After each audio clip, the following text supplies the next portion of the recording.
આપણે પહેલા શું તકલીફ થતી હતી? પહેલા એને નાકમાં મસા હતા અને પેશાબ જ બહુ જ રાતનો 3 થી 4 વાર જતો રહેતો હતો.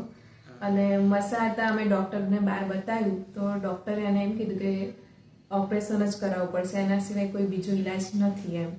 પછી અમે તમારું અમને ખ્યાલ હતો એટલે મેં કીધું એકવાર બતાવી જોઈએ શું કેવું છે. તો તમે અહીંયા આવવાથી અમારે દવા લીધા પછી એટલો ફેર પડ્યો છે કે એના નાકના નસકોરા ઓછા થઈ ગયા છે, પેશાબનું જ્યાં હતું એ પણ ધીરે ધીરે ઓછું થઈ ગયું છે, એના વજનમાં ફેર પડ્યો છે, બાકી બધું કમ્પ્લીટ છે. આ ચરી પાડવાની, ચરી ફૂલ પાડશો તો રિઝલ્ટ એનું સારું મળશે. અને પેલું વાતાવરણ બદલાતું હતું તો એમાં શું થતું એને હતું? એવું હતું કે વાતાવરણ ચેન્જ થાય એટલે એને તરત શરદી, કફ એવું થઈ જતું હતું. પણ જે તમે પાવડર ઉતારી આપ્યો છે એ પાવડર થી એને એટલો ફરક પડ્યો છે કે એનું જે રોગ પ્રતિકારક શક્તિ હોવી જોઈએ એને કમ્પ્લીટ એ રીતના મળે છે.